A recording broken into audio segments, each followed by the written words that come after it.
Shalom, this is Shane Nelson.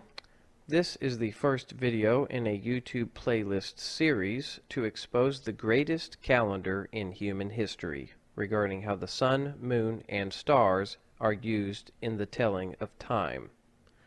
This is such a massive topic requiring hours of research, explanation, and video production, which will expose the most credible historical evidence, including ancient archaeology, and biblical interpretations that must remain perfectly compliant to the inspired ancient biblical Hebrew of the Tanakh and the Greek of the New Testament Brit Hadasha.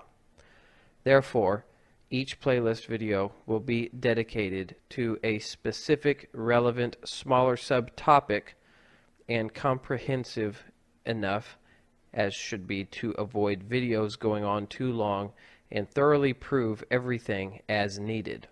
For example, this video will address when biblical holy days and common days begin. To give everyone the best information we have currently on this topic, with plenty of time to digest internally while we are developing the next video's specific topic, such as will probably be regarding when the biblical months begin.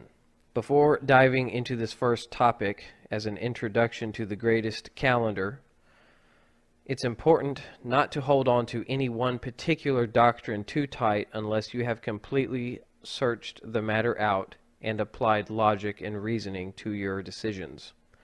For myself and other truth seekers, we have often ran into doubts about if we were keeping the biblical feasts on the correct days. I have changed my beliefs on certain topics due to more information coming to light, not wanting to sin against my own conscience when something is said that makes more sense or that can be proven, which goes against what I believe. I change and adjust my course. Many people will believe something when it is presented to them in a sensational or emotional format, or they will defend their position continuing with leaps of logic because they have defended their position for too long. I ask that the viewers use logic and reasoning, weighing everything in the balance before making a determination of what you do or don't believe, as well as seek revelation from our Creator. As the scripture says, a fool answers a matter before he hears it. So I ask the viewers to remain patient, prayerful, to hear each matter completely, even if you might not agree with every single last thing that is said in this video teaching series. I know for a fact that most of you will learn some new information from this series that will cause you to reanalyze your current beliefs, whatever they may be currently. I am joined by two elite scholars known as Herb Selinsky and Russell Smith. Herb Selinsky was born to a Jewish family. He has studied at some of the world's most prestigious libraries in the world to compare all relevant biblical Hebrew calendar information with the most credible Jewish and secular historical records available, including the Talmuds and the Dead Sea Scrolls.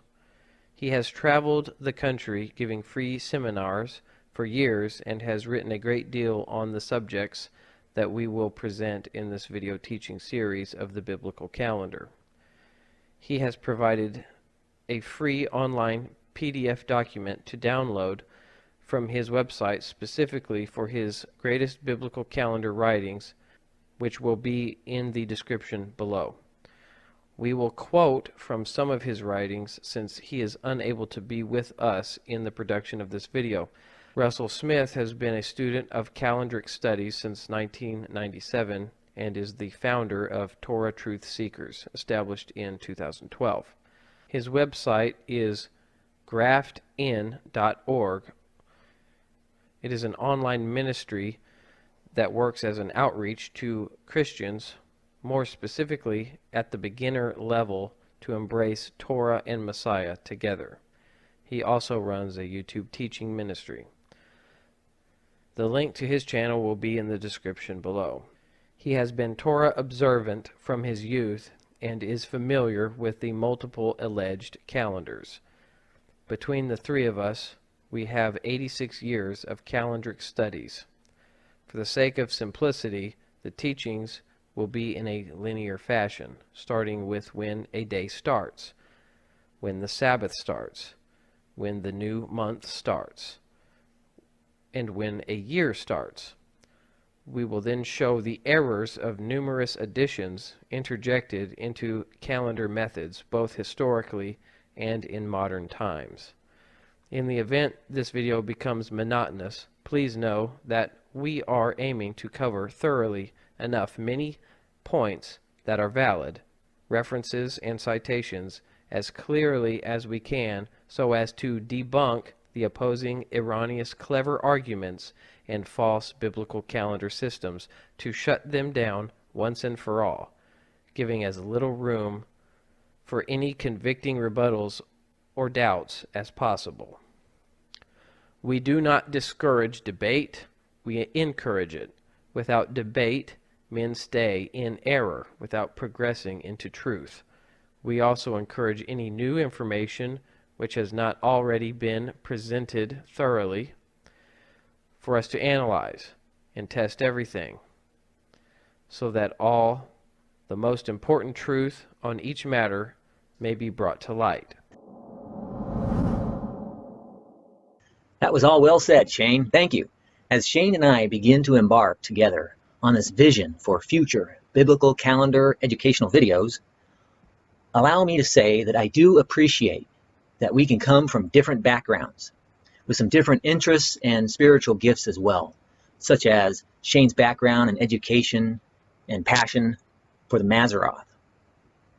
As I have not shared any interest or spiritual gift for that, nevertheless, knowing Shane as well as I do, we both have shared a very unique sincerity to test everything. Over the past few years, admit errors when more accurate information is effectively brought to our tables, and we both have made a number of biblical calendar conclusion changes as needed, but only whenever enough evidence and revelation new to us has been made abundantly clear to us.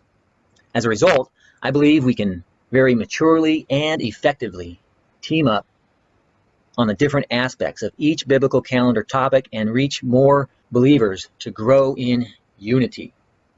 As we both share this passion to educate others for the sake of unity and accuracy regarding when biblical days, weeks, months, and years should begin. All teachers should always be willing to admit error and change whenever enough solid, concrete evidence becomes available, along with needed revelation from the Most High, as Shane and I have both made many changes and adjustments to our conclusions along the way. Like many others out there, including myself, this journey to restore our Creator's calendar and holy days at their proper timing, at their ordained timing, has been at times very difficult, frustrating, and even confusing at times. Not to mention the countless hours of researching, meditation, prayer, even fasting to seek extra help. Yes, with fasting also, at times is very important. There are so many different and divisive biblical calendar views out there, in case you didn't know or notice yet, as there seems to be more coming out of the woodwork every year as time goes on, so that I get very sad of seeing all the confusion and the division among sincere believers on social media and in person.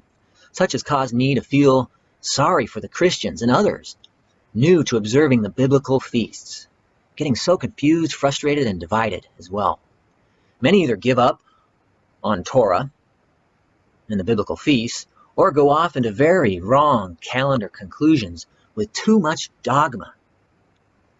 I can see that many Christians who have come to embrace the written Torah still seem to, perhaps subconsciously, carry this axe to grind against the Jews, to remain superior than Jewish leaders and historians of the past, because of what they were taught in the churches or temples or mosques, whatever their anti-Jewish or anti-Semitic religious backgrounds have been.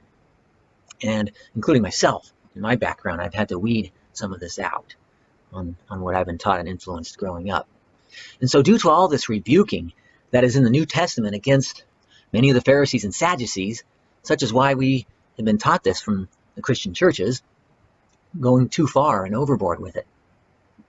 But of course, not all the Sadducees and Pharisees were bad or wrong on everything, as we must keep in mind that many were sincere and converted among them, like Nicodemus, the Pharisee, Paul, also known as Shaul previously, and many others that converted, and they were sincere at the time that they were wrong and were just believing more of the doctrines and traditions of men, and eventually became converted, like all of us.